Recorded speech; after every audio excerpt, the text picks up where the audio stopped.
चलिए, तो electric flux के बारे में बात करते हैं। तो इलेक्ट्रिक फ्लक्स अगर हम समझे तो इलेक्ट्रिक फ्लक्स जो सेकेंड हाफ टॉपिक है इलेक्ट्रोस्टैट चैप्टर का, और इस चैप्टर में हमको इलेक्ट्रिक फ्लक्स के बारे में समझना है। इलेक्ट्रिक फ्लक्स एक ऐसा कॉन्सेप्ट है जिसमें हम ये पढ़ते हैं कि किसी भी एरिया से कितने इलेक्ट्रिक फील्ड लाइन पास कर रहे हैं, और इसको लेकर के जो भी कैलकुलेशन या जो भी थ्योरी उसको हम समझने की कोशिश करेंगे। तो इसके सबसे पहले हम इलेक्ट्रिक फ्लक्स की डेफिनेशन को समझते हैं। तो डेफिनेशन क्या है इसका? Definition, it is a measure of total number of electric field line passing normally to a given surface area. यानी लेट्स से मेरे पास कोई भी एक सरफेस एरिया है ना, एग्जांपल के तौर पे अगर हम बात करें तो मेरे पास एक सरफेस एरिया अगर ये है, ठीक, इस सरफेस एरिया से कितने इलेक्ट्रिक लाइन पास कर रहे हैं, इसके पार जा पा रहे हैं, और जितने नंबर ऑफ लाइंस पास कर पाएंगे उसी को हम क्या कहेंगे कि यहां पर वो इसका क्या कहलाएगा? इलेक्ट्रिक फ्लक्स कहलाएगा। तो इसलिए हमको ये समझना जरूरी है कि अगर हमें इलेक्ट्रिक फ्लक्स के बारे में पढ़ना है तो हमें दो चीजों के बारे में पता होना चाहिए। पहला तो सरफेस जिसके बारे में हम बात करेंगे, और दूसरा इलेक्ट्रिक फील्ड लाइंस। अच्छा, हमें ये चीज दो चीज पहले से पता है कि अगर हम बात करें इलेक्ट्रिक फील्ड लाइंस के बारे में, या फिर वो किस तरीके से बिहेव करेगा जब हम उसको किसी सरफेस के कांटेक्ट में लेकर के आते हैं। तो पहला केस ये हो सकता है कि सरफेस कैसा हो? एकदम परपेंडिकुलर हो, मतलब कि ऐसे इलेक्ट्रिक फील्ड लाइंस जा रहे हैं और सरफेस एकदम ऐसे खड़ा हो। तो इस केस में ऑब्वियसली इस केस में क्या होगा कि थोड़ा सा जो इलेक्ट्रिक फील्ड लाइंस है वो हमेशा क्या होंगे? थोड़ा ज्यादा जाएंगे, यानी ज्यादा लाइंस क्रॉस कर पाएंगे। लेकिन इसी को हम क्या करें? थोड़ा सा टेढ़ा कर देते हैं। तो टेढ़ा करने पे क्या हम पाते हैं? थोड़ा टेढ़ा करने पे पाएंगे कि इलेक्ट्रिक फील्ड लाइंस जो जा रहे थे वो थोड़े अब कम जा पाएंगे। इसी को अगर एकदम से हम फ्लैट कर दे तो हम पाते हैं कि इलेक्ट्रिक फील्ड लाइंस में से कोई पास ही नहीं कर पाएंगे। तो ऐसा क्यों होता है? इसको हम यहाँ पर अगर ध्यान से देखें तो इसमें अगर समझने की कोशिश करें तो यहाँ पर एकदम परपेंडिकुलर था, इसलिए इलेक्ट्रिक फील्ड लाइन ज्यादा क्रॉस कर रहे थे। यहाँ पे थोड़ा सा झुका हुआ था, इसकी वजह से इलेक्ट्रिक फील्ड लाइंस थोड़े कम कर पा रहे। देखिए यहाँ पे दो जा रहे हैं, यहाँ पे चार लाइन पास कर पा रहे हैं, और यहाँ पर एक भी लाइन पास नहीं कर पा रहा है। ठीक, तो ये हमको समझना जरूरी है, और इसको समझने के लिए हम एक चीज समझेंगे, एक नया कॉन्सेप्ट जिसको हम कहते हैं एरिया वेक्टर। क्या कहते हैं? Area vector. और एरिया वेक्टर इसलिए इंपॉर्टेंट हो जाता है क्योंकि जब हम सरफेस के बारे में पढ़ेंगे तो सरफेस के लिए हमको एक वेक्टर डिफाइन करना पड़ता है जो कि होता है एरिया वेक्टर। और एरिया वेक्टर को अगर डिफाइन करें तो उसको हम कह सकते हैं direction of area vector is always perpendicular to surface. यानी जब भी हम कोई सरफेस लेंगे तो वो सरफेस जैसा भी हो, है ना, अगर ये सरफेस हम मान लेते हैं, ये सरफेस अगर ऐसा है तो इसका परपेंडिकुलर कैसा होगा? इसका परपेंडिकुलर एकदम इस सरफेस के परपेंडिकुलर होगा। ये सरफेस जो भी इसके परपेंडिकुलर एक लाइन ड्रॉ करेंगे वही इसका क्या हो जाएगा? ये डायरेक्शन इसका एरिया वेक्टर कहलाएगा। अगर हम इसको इससे थोड़ा झुका दें तो इसका एरिया वेक्टर भी क्या होगा? थोड़ा झुक जाएगा। इसको अगर हम ऐसे कर दें इसका एरिया वेक्टर ऐसा हो जाएगा। तो यानी सरफेस के परपेंडिकुलर जो लाइन होती है उसी को हम उस सरफेस का एरिया वेक्टर मानते हैं, उसका हम उसका डायरेक्शन मानते हैं। किसका? सरफेस का। वैसे एरिया कोई वेक्टर नहीं होता है, लेकिन हम यहाँ पे समझने के लिए हम एरिया वेक्टर को डिफाइन करते हैं ताकि हम इलेक्ट्रिक फ्लक्स के कॉन्सेप्ट को समझ सके। इलेक्ट्रिक फ्लक्स के अगर कॉन्सेप्ट को समझना है तो हमें एरिया वेक्टर भी समझना पड़ेगा। एक चीज तो समझ में आ गया कि सर एरिया वेक्टर जो होता है वो सरफेस के परपेंडिकुलर होता है, सरफेस के परपेंडिकुलर। तो लेट्स से हम मानते हैं कि मेरा ये सरफेस है, तो अगर इस सरफेस से मान लीजिए लाइंस अगर आ रही हैं तो लाइंस ऊपर से बाहर की ओर जाएंगी, तो इसका एरिया वेक्टर भी ऐसा ही होगा, है ना। तो इसको थोड़ा समझें अगर, तो अब यहाँ पे ध्यान से हम देखते हैं तो यहाँ हम पाएंगे कि जो ये सरफेस है, ये सरफेस का एरिया वेक्टर इसके परपेंडिकुलर ऐसे होगा, और ये भी इसी डायरेक्शन में, यानी इलेक्ट्रिक फील्ड लाइंस भी इसी डायरेक्शन में, एरिया वेक्टर भी इसी डायरेक्शन में, यानी इसके बीच में एंगल कितना बन रहा है? 0 डिग्री बन रहा है। कितना बन रहा है? 0 डिग्री बन रहा है। ऑब्वियसली यहाँ पर अगर हम ध्यान से देखें तो इलेक्ट्रिक फील्ड लाइन ये तो परपेंडिकुलर लाइन ही है, एरिया वेक्टर हो गया ये एरिया वेक्टर, और यहाँ पर ये इलेक्ट्रिक फील्ड लाइंस के कितना एंगल बना रहा है? तो 60 डिग्री बना रहा है। कितना बना रहा है? 60 डिग्री। तो यहाँ पर एक केस हो गया, और दूसरा केस अगर ध्यान से देखिए तो यहाँ पर हम पाते हैं कि इलेक्ट्रिक फील्ड लाइंस ऐसे हैं और एरिया वेक्टर ठीक इसके परपेंडिकुलर जा रहा है, यानी ऐसी स्थिति में जो इलेक्ट्रिक फील्ड लाइंस है वो एकदम पास नहीं कर रही है। इतना बात हमको समझ में आता है कि ऑब्वियसली यहाँ पर अगर इसको हम φ1 कह लें, इसको φ2 कह लें, इसको हम φ3 कह लें, तो हम ये कह सकते हैं कि φ1 is greater than φ2 is greater than φ3। यानी हमको एक चीज तो यहां से आराम से समझ में आ रहा है कि φ1, φ2 और φ3 में सबसे बड़ा कौन है? φ1 बड़ा है। क्यों φ1 बड़ा है?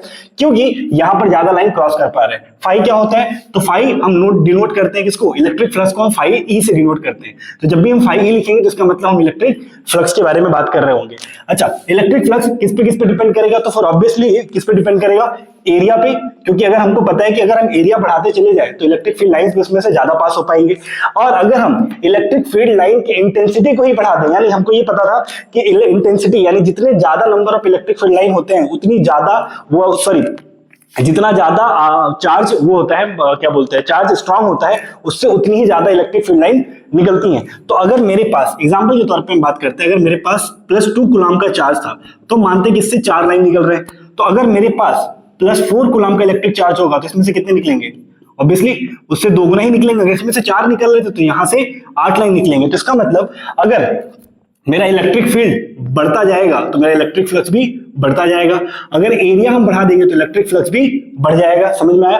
तो यानी अगर हम एरिया बढ़ाएं तो इलेक्ट्रिक फ्लक्स बढ़ जाएगा, इलेक्ट्रिक फील्ड की इंटेंसिटी अगर बढ़ा दें तो इलेक्ट्रिक फ्लक्स बढ़ जाएगा। और यही से इसका फॉर्मूला निकल करके आता है कि phi is equals to E dot A perpendicular. A perpendicular area vector है और यहां पर इसका होता है डॉट प्रोडक्ट। और हमको पता है कि जब भी डॉट प्रोडक्ट होगा तो डॉट प्रोडक्ट के केस में जो ई और ए है और इसके साथ आता है कॉस थीटा। तो जब भी डॉट प्रोडक्ट होगा तो हमेशा आएगा कॉस थीटा। और ये कॉस थीटा ही क्या है?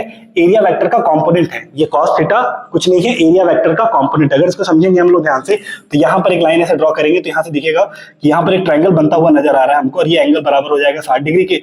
फिर हम इसको निकालने की कोशिश करेंगे तो हमको करीब करीब यहाँ पे ये ए कॉस थीटा जैसा ही मिलेगा। ठीक, तो इसको समझना नहीं है, बस यहाँ से ध्यान रखना है कि ई ए कॉस थीटा हमको याद रखना है कि ई ए कॉस थीटा इसका फॉर्मूला होता है। और ये जो थीटा होता है ये अच्छा बात है, इसको ध्यान रखना है। इसमें इंपॉर्टेंट ये है ध्यान रखने में कि ये जो थीटा होता है ये थीटा होता है angle between area vector and electric field line. Electric field line और एरिया वेक्टर के बीच के एंगल को ही हम क्या कहते हैं? थीटा कहते हैं। ठीक है, तो ये हमको इसमें ध्यान रखने की जरूरत है। और एरिया वेक्टर के बारे में अगर और बात करें तो अगर हम मानते हैं कि यहाँ पर एक सरफेस है जो कि एक प्लेन सरफेस है, ओपन सरफेस है, तो इसके केस में जो एरिया वेक्टर होगा ऑब्वियसली या तो ऊपर की तरफ होगा या तो नीचे की तरफ, परपेंडिकुलर लाइन, या तो सरफेस के ऊपर या तो सरफेस के नीचे। तो अगर ऊपर होगा तो उसको हम पॉजिटिव मान लेंगे और नीचे है तो उसको हम नेगेटिव मान लेंगे और वाइस वर्सा। नीचे वाले को पॉजिटिव, ऊपर वाले को नेगेटिव मान सकते हैं। यानी एक एरिया वेक्टर अगर ओपन है यानी ओपन का मतलब हम कह ले 2D सरफेस, तो उस केस में जो एरिया वेक्टर होगा वो इधर साइड ऑफ द सरफेस हो सकता है, यानी ऊपर की तरफ भी हो सकता है और नीचे की तरफ भी हो सकता है। लेकिन जैसे ही हम बात करते हैं क्लोज सरफेस के बारे में, क्लोज सरफेस या फिर हम 3D फिगर के बारे में बात करते हैं, तो 3D फिगर के केस में यही केस क्या होता है कि हमेशा हम इसके आउटवर्ड लेते हैं। हमेशा जो एरिया वेक्टर होगा वो सरफेस के हमेशा कहाँ होगा? आउटवर्ड होगा। बेस लाइन होगा तो बेस के आउटवर्ड, इधर वाली साइड इधर के आउटवर्ड, सामने वाले के आउटवर्ड, इधर आउटवर्ड। तो यानी जब भी हम 3D सरफेस की बात करेंगे तो उसके लिए एरिया वेक्टर हमेशा सरफेस के आउटवर्ड होगा, इनवर्ड नहीं होगा। लेकिन जब 2D की बात करेंगे तो उसके लिए वो इधर साइड हो सकता है, इनवर्ड भी हो सकता है और आउटवर्ड भी हो सकता है। ठीक, तो यहाँ पर अगर एग्जांपल से हम समझे कि एक मेरे पास स्क्वायर है जो कि किसमें है? एक्स वाई कोऑर्डिनेट में है, एक्स वाई एक्सिस में है, यहाँ पर है। तो यहाँ से अगर ध्यान से देखें तो यहाँ से अगर हम इसका एरिया वेक्टर निकालें तो एरिया वेक्टर बराबर AB क्रॉस BC, यानी इसका क्रॉस कर दिए। तो हमको पता है कि जब इसका क्रॉस करेंगे तो जब भी क्रॉस प्रोडक्ट होता है किसी दो वेक्टर का, क्योंकि ये लाइन है और ये लाइन वेक्टर क्वांटिटी और वेक्टर क्वांटिटी का जब क्रॉस प्रोडक्ट करते हैं तो हमको यहां से मिलता है AB cross BC into sine 90, और साइन 90 की वैल्यू 1 होती है और यहां से ये क्रॉस होकर के हमको मिल जाता है एरिया वेक्टर का मैग्नीट्यूड। और अगर डायरेक्शन की बात करें तो डायरेक्शन के लिए हम लगा लेंगे राइट हैंड थंब रूल। तो अगर थंब रूल लगाए तो ये अंदर की तरफ यानी बोर्ड के अंदर की तरफ ये जाता हुआ नजर आएगा, यानी अंदर की तरफ इसका डायरेक्शन होगा एरिया वेक्टर का। ठीक है, इसी तरीके से अगर वो ऐसा होता तो इस तरीके से होता तो ये बाहर की तरफ आता हुआ नजर आता हमको, तो ये क्रॉस की तरफ आता, तो ये AB साइन थीटा यहाँ से अपना डायरेक्शन हम इसका निकाल लेंगे। ठीक, तो इसके डायरेक्शन के लिए हो गया, इसके बारे में बात हो गया। अब इसमें हमको दो चीज और समझना है कि ये डिपेंड किस पे करता है? दो चीजों पे, एरिया पे और इलेक्ट्रिक फील्ड इंटेंसिटी पे। इसका फॉर्मूला होता है E डॉट A, जिसको हम डॉट प्रोडक्ट में अगर समझे तो इसमें EA cos थीटा आ जाता है। तो इसका असल फॉर्मूला क्या होगा? फाई E यानी electric flux is equals to EA cos theta. EA cos theta इसका ऐसा यूनिट होता है न्यूटन पर कूलम मीटर स्क्वायर, इसका ऐसा यूनिट होता है। और यहाँ से हम दो चार चीजें समझ ले। इसका अभी असल फॉर्मूला भी नहीं है, इसके आगे भी फॉर्मूला को हम लोग और अच्छे से डिराइव करेंगे तो समझेंगे। ठीक है।